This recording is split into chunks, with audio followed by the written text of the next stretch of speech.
अरे भाग्यवान, मेरे जूते कहाँ रखे हैं? मुझे बाहर जाने में देर हो रही है। तभी मालती कमरे में आती है। ये रहे आपकी जूते। मैं इन्हें साफ करने के लिए ले गई थी। अरे वाह, तुम कितनी समझदार हो। मेरे बिना कुछ कहे ही सारे काम कर देती हो। तभी मालती झिझकते हुए रमेश से कहती है, सुनिए जी, आपसे एक बात कहूँ, बुरा तो नहीं मानेंगे ना? अरे नहीं नहीं, बेफिक्र होकर कहो। शादी से पहले मैं अपने मायके में नौकरी करती थी। मैं चाहती हूँ कि अब मैं फिर से नौकरी करना शुरू कर दूं। वैसे भी सारा दिन घर में बोर हो जाती हूँ। देखो मालती, तुम्हारे नौकरी करने से मुझे कोई ऐतराज नहीं है, लेकिन तुम्हें एक बात बता दूं, हमारे खानदान में आज तक कभी किसी औरत ने नौकरी नहीं की। फिर भी एक बार तुम माँ से पूछ कर देखो, अगर वो तुम्हें नौकरी करने की इजाजत दे देती है तो अच्छी बात है। रमेश वहाँ से चला जाता है। फिर उसी शाम मालती अपनी सास के पैर दबा रही होती है। तभी उसकी सास मालती से कहती है, अरे क्या बात है बहू, आज तो ठीक तरह से मेरे पैर नहीं दबा रही। किसी ख्याल में खोई पड़ी है क्या? मैं भी तो जानूं आखिर बात क्या है। दरअसल वो माँ जी। अरे हाँ हाँ बोलो, इतना सोच क्यों रही हो? माँ जी, अगर आप बुरा न माने तो मैं नौकरी करना चाहती हूँ। घर के काम करने के बाद मेरे पास काफी वक्त बच जाता है। मालती की ये बात सुनकर उसकी सास गुस्से में कहती है, अरे बहू, तेरी तबीयत तो ठीक है ना? आज ये कैसी बहकी बातें कर रही है?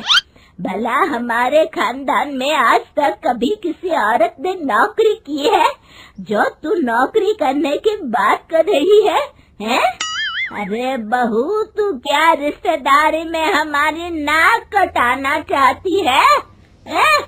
जितना जल्दी हो सके अपने दिमाग से नौकरी का भूत उतार दे। और अब जा, जल्दी से रसोई में जा, खाना बनाने का वक्त हो रहा है। मालती मन मार कर खाना पकाने के लिए रसोई घर में चली जाती है। अगले दिन, नमस्ते माँ जी, कैसी हैं आप? अरे आओ आओ दिवाकर बेटा, बैठो, मैं तुम्हारे लिए चाय मंगाती हूँ। बहू, जरा एक कप चाय तो लेती आना। फिर दिवाकर एक फाइल खोलकर मालती की सास के सामने रख देता है। ये देखिए माँ जी, ये है पिछले महीने का हिसाब और ये रहे मुनाफे के रुपए। एक बार हिसाब देख लीजिए और इन कागजों पर अपने दस्तखत कर दीजिए। अरे दिवाकर बेटा, मैंने भला आज तक कभी तेरा हिसाब देखा है जो अब देखूंगी?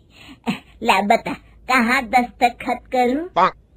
तभी मालती चाय लेकर वहाँ आ जाती है और अपनी सास को बिना कागजातों को पढ़े इस तरह लापरवाही से दस्तखत करते हुए देखकर हैरान रह जाती है। अच्छा माँ जी, अब मैं चलता हूँ, फैक्ट्री में बहुत काम है। फिर दिवाकर वहाँ से चला जाता है। कुछ दिनों बाद मालती बाजार में कुछ सामान खरीद रही होती है। तभी एक बूढ़ा आदमी उसे आवाज देता है, अरे मालती बेटी, कैसी हो? मुझे पहचाना? मैं तुम्हारी कंपनी में मुनीम का काम करता हूँ। हाँ चाचा जी, मैं आपको बिल्कुल पहचानती हूँ। कहिए, कैसे हैं आप? मैं तो ठीक हूँ। कंपनी में कुछ भी ठीक नहीं चल रहा, यहाँ तक कि हमें ठीक वक्त पर तनख्वाह भी नहीं मिलती। ये आप क्या कह रहे हैं? अब क्या बताऊँ, आप लोग तो कभी हिसाब किताब देखने दफ्तर आते नहीं। मेरी मानो तो एक बार आप लोग दफ्तर आकर सारा हिसाब किताब देख लो, आपको असलियत पता चल जाएगी। अच्छा बेटी, अब मैं चलता हूँ, देर हो रही है।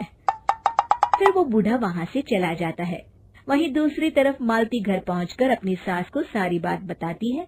तभी वहाँ रमेश भी आ जाता है, लेकिन मालती की सास मालती की किसी भी बात पर विश्वास नहीं करती। तभी रमेश कहता है, अरे माँ, बिना आग के कभी धुआं नहीं उठता। जब मालती इतना कह रही है तो हमें एक बार दफ्तर चलकर देख लेना चाहिए। वैसे भी हम लोग काफी दिन से अपने दफ्तर नहीं गए हैं। इस तरह किसी एक आदमी के भरोसे काम छोड़ना मुझे भी ठीक नहीं लगता। अगले दिन वे सभी अपने दफ्तर पहुंचते हैं और सीधे दिवाकर के कैबिन में जाते हैं। अचानक सबको एक साथ देखकर दिवाकर चौंक जाता है। अरे माँ जी, आप सब लोग अचानक यहाँ कैसे आ गए? अगर कुछ काम था तो मुझे एक फोन कर दिया होता, मैं आपके घर आ जाता। तभी मालती की सास कहती है, अरे दिवाकर बेटा, आज मैं हिसाब देखने दफ्तर आई हूँ, जरा मुझे पिछले 6 महीनों का हिसाब दिखाना तो बेटा। दिवाकर घबराते हुए हिसाब की फाइल मालती की सास को देता है। मालती की सास फाइल लेकर मालती को देती है और कहती है, ले बहू, देख ले हिसाब। मालती फाइल को बड़े गौर से देखती है और अगले ही पल उसे सारी गड़बड़ी समझ में आ जाती है। वो अपनी सास से कहती है, माँ जी, मुनीम चाचा बिल्कुल सही कह रहे थे। हमारी कंपनी में पिछले 6 महीनों में जितना मुनाफा हुआ है, हमें उसका आधा पैसा भी नहीं मिला। यूँ समझ लीजिए कि 1 रुपये में सिर्फ चवन्नी ही हमारे हाथों में आई है। मालती की बातें सुनकर मालती की सास गुस्से से दिवाकर को पूछती है, क्यों दिवाकर, मेरी बहू जो कह रही है वो सच है? दिवाकर समझ जाता है आज उसका भांडा फूट चुका है। वो गिड़गिड़ाते हुए कहता है, मुझे माफ कर दीजिए माँ जी, मैं पैसों के लालच में अंधा हो गया था। अरे वाह दिवाकर, तू तो एक नंबर का चोर निकला। इतने दिनों से मैं तुझ पर आंख बंद करके भरोसा करती रही और तू मुझे ही चुना लगाता रहा। अभी के अभी निकल यहाँ से और दोबारा अपनी शक्ल मत दिखाना। दिवाकर वहाँ से भाग जाता है। मालती की सास मालती को शाबाशी देते हुए कहती है, बहू, आज मैं समझ गई कि पढ़ाई लिखाई हमारी जिंदगी में कितनी जरूरी है। मैं बहुत किस्मत वाली हूँ जो मुझे तुझ जैसी बहू मिली है। 3 बहनों की लालची भाभी। करिश्मा, रेशमा और मनीषा 3 बहनें हैं। उनका एक भाई भी है, मयंक। मयंक अपनी बहनों को बहुत प्यार करता है, लेकिन मयंक की पत्नी सविता इस मामले में मयंक से बिल्कुल ही अलग है। वो अपनी ननदों का जितना बुरा कर सकती है उतना बुरा करती ही रहती है और अपनी ननदों पर हुक्म भी चलाती है। करिश्मा, करिश्मा, तुमने अभी तक नाश्ता नहीं बनाया? तुम्हारे भैया को ऑफिस जाने में देर हो रही है। हाँ भाभी, बस अभी बनाती हूँ। करिश्मा, तुम ये ढीलापन छोड़ दो, कल को पराए घर जाना है। वहाँ अगर तुम इस तरह से काम करोगी तो लोग क्या कहेंगे कि माँ ने और भाभी ने कुछ सिखाया नहीं। और तुम्हारी दोनों बहनें कहाँ हैं? रेशमा मार्केट गई है और मनीषा सो रही है। क्या? सुबह के 8 बज रहे हैं और ये महारानी अभी भी सो रही है? ये कहते हुए सविता अपनी सास दुर्गा देवी के पास जाती है। माँ जी, देख रही हो अपनी बेटियों के तौर तरीके? क्या हुआ बहू, सुबह सुबह क्या कर दिया मेरी बेटियों ने? अरे एक तो अभी अभी उठकर किचन में गई है, दूसरी सुबह सुबह बाहर चली गई और तीसरी अभी तक सो रही है। क्या करूं मैं इन तीनों का, मैं तो परेशान हो गई हूँ। जा जाकर उठा उसे और रेशमा से मैं बात करती हूँ। सविता सीधा मनीषा के कमरे में जाती है और उससे कहती है, महारानी जल्दी उठो, सूरज सर पर आ गया है। भाभी थोड़ी देर और सोने दो ना, मैं रात को लेट सोई थी। वो क्या है ना, यूनिट टेस्ट चल रहे हैं। शराफत से उठती है या नहीं, या फिर पानी की भरी बाल्टी डालूं तेरे ऊपर? नहीं भाभी, मुझे बिस्तर में नहीं नहाना, उठती हूँ मैं। मनीषा जल्दी से उठकर बाथरूम में चली जाती है। सभी आराम से बैठकर नाश्ता कर रहे होते कि तभी रेशमा बाजार से हाथ में सामान लिए आ जाती है। रेशमा को देखते ही सविता उस पर बरस पड़ती है। लो, आ गई महारानी। ऐसा भी क्या सामान लाना था जो सुबह आंख मलते ही बाजार की तरफ रवाना हो गई? भाभी, कल आप ही तो चीख रही थी कि घर का सारा सामान मुझे ही लाना पड़ता है, घर में किसी को भी किसी काम से कोई लेना देना नहीं है। अब मैं बाजार जाकर सामान ले आई तो आपको इस बात से भी तकलीफ हो रही है? देख रही हो माँ जी, अपनी बेटी की जुबान कैंची से भी तेज चलती है। और मयंक, आप तो कुछ कहेंगे नहीं अपनी लाडली बहन को। रेशमा, अपनी भाभी से ऐसे बात नहीं करते, चलो माफी मांगो। भैया, मैं क्यों माफी मांगू? आप भाभी से बोलिए ना कि हम पर कम हुक्म चलाया करे। हम इस घर की बेटियां हैं और आपकी पत्नी की ननद है, नौकरानी नहीं। लो कर लो बात। इनकी भलाई के लिए कुछ भी बोलो तो इन्हें बुरा लग जाता है। इस घर में यही इज्जत है मेरी। देख लो माँ जी, आपकी बेटी किस लहजे में मुझसे बात कर रही है। सविता वहाँ से चली जाती है। मयंक को बहुत गुस्सा आता है, वो भी वहाँ से चला जाता है। फिर करिश्मा रेशमा को समझाती है। रेशमा, तुम्हें भाभी से माफी मांग लेनी चाहिए थी ना। लेकिन दीदी मैंने कुछ किया ही नहीं, तो मैं माफी क्यों मांगू? हाँ करिश्मा दीदी, रेशमा दीदी जैसे ही घर में आई भाभी ही उन पर चिल्ला रही थी। हाँ मैं मानती हूँ कि गलती भाभी की थी। मैं तो इसलिए बोल रही हूँ कि भाभी ने माँ को तो पूरी तरह अपने वश में कर लिया है। वो हमारी बात सुनती ही नहीं। मयंक भैया हमारे लिए हमेशा खड़े रहते हैं, इसलिए उनकी बात का मान तो तुम्हें रखना चाहिए था ना। कोई फायदा नहीं दीदी, कुछ दिनों की बात और है, भाभी उन्हें भी हमारे खिलाफ भड़का देंगी। फिर वो भी माँ की तरह हमारी किसी बात का विश्वास नहीं करेंगे। इसी तरह सविता अपनी तीनों ननदों को किसी न किसी बात पर परेशान करती रहती थी। एक दिन मयंक अपनी तीनों बहनों के लिए गिफ्ट लाया। क्या रेशमा, ये तुम्हारे लिए हार का सेट, रेशमा तुम्हारे लिए सुंदर सी ड्रेस, और मनीषा तुम्हें किताबें पसंद है ना, तुम्हारे लिए किताबें लाया हूँ। थैंक यू भैया। थैंक यू भैया। थैंक यू भैया। करिश्मा, तुम्हारा नेकलेस कितना सुंदर है, ये भैया कहाँ से ले आए होंगे? मैंने भैया को 3 दिन पहले फोन पर ये डिजाइन दिखाया था और आज भैया ये ले आए। सविता तो अपनी ननदों के गिफ्ट्स देखकर जल गई, और करिश्मा का नेकलेस तो उसे भी बहुत पसंद आया था। अपनी बहनों के लिए कितना अच्छा नेकलेस लेकर आए हैं, मुझे कभी कोई गिफ्ट नहीं दिया।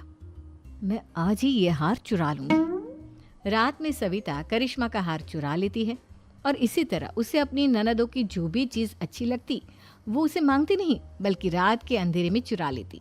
इसी तरह दिन बीतते गए, और सविता ने मयंक के दिल में भी उसकी बहनों के लिए नफरत पैदा कर दी। एक दिन मयंक ने करिश्मा और रेशमा के लिए रिश्ता देखा, और ये बात उसने घर में सबको बताई। माँ, करिश्मा और रेशमा के लिए बहुत अच्छा रिश्ता आया है, वो लोग कल इन्हें देखने आ रहे हैं। आप और सविता मिलकर सारी तैयारी कर लेना। ये सुनकर करिश्मा और रेशमा खुश हो जाती हैं, लेकिन सविता सोचती है, अगर इन दोनों बहनों की शादी हो गई तो घर और बाहर का काम कौन करेगा? मनीषा तो 1 नंबर की कामचोर है, उससे तो किसी बात की उम्मीद लगाना ही बेकार है। मुझे इस शादी को रोकना होगा। अगले दिन सभी लड़के वालों के स्वागत की तैयारी करने में लगे होते हैं। तभी मयंक अपनी बहनों से आकर कहता है, तैयार हो गई तुम दोनों? देखो दोनों लड़के बहुत अच्छे हैं, मैं कोई कसर नहीं छोड़ना चाहता, इसलिए तुम उनके सामने अच्छे से बिहेव करना और अपनी भाभी से लड़ने मत लग जाना। करिश्मा, तुम वो नेकलेस पहन लो ना जो मैं तुम्हारे लिए लाया था। भैया मैं बहुत देर से वो नेकलेस ढूंढ रही हूँ, लेकिन मुझे मिल ही नहीं रहा। क्या तुमने नेकलेस खो दिया? तुम्हें पता भी है वो कितना महंगा था, तुम कोई काम ढंग से नहीं कर सकती। मयंक गुस्से में वहां से चला जाता है। थोड़ी देर बाद लड़के वाले भी आ जाते हैं। वो दोनों बहनों को पसंद कर लेते हैं और रिश्ता पक्का हो जाता है। लेकिन सविता के दिमाग में तो कुछ और ही खिचड़ी पक रही थी। वो पंडित जी के पास करिश्मा की कुंडली लेकर जाती है और उन्हें पैसे देकर करिश्मा की कुंडली बदलवा देती है। जब लड़के वालों के पास करिश्मा की कुंडली जाती है तो वो दुर्गा को फोन करते हैं। बहन जी, हमने करिश्मा की कुंडली अपने पंडित जी को दिखाई थी। आपकी बेटी की कुंडली नहीं बल्कि दोषों का पिटारा है। देखिए, मैं और मेरे पति इन सब बातों में बहुत विश्वास करते हैं, इसलिए हम आपकी बेटी से अपने बेटे की शादी नहीं करा सकते। इस तरह करिश्मा का रिश्ता टूट जाता है और सभी घर वालों को बहुत दुख होता है। अब कविता सोचती है, चलो करिश्मा का तो रिश्ता टूट गया, अब रेशमा का भी रिश्ता तोड़ना है। क्या करूं? अब सविता आवाज बदलकर किसी अननोन नंबर से रेशमा के होने वाले ससुराल में फोन करती है। हेलो, मैं कौन हूँ कौन नहीं ये आपके लिए जानना जरूरी नहीं, बस इतना सुन लो कि रेशमा का 2 साल से किसी के साथ अफेयर चल रहा है। बस रेशमा का रिश्ता तोड़वाने के लिए सविता का इतना कहना काफी था। अब रेशमा का भी रिश्ता टूट गया। मयंक और दुर्गा देवी ने रेशमा को खूब खरी खोटी सुनाई और उससे बार बार उस लड़के के बारे में पूछने लगी। आप दोनों मुझे क्यों परेशान कर रहे हो? अरे कोई लड़का होगा मेरी लाइफ में तो मैं बताऊंगी ना, जब कोई है ही नहीं तो कहाँ से लाऊं मैं कोई लड़का?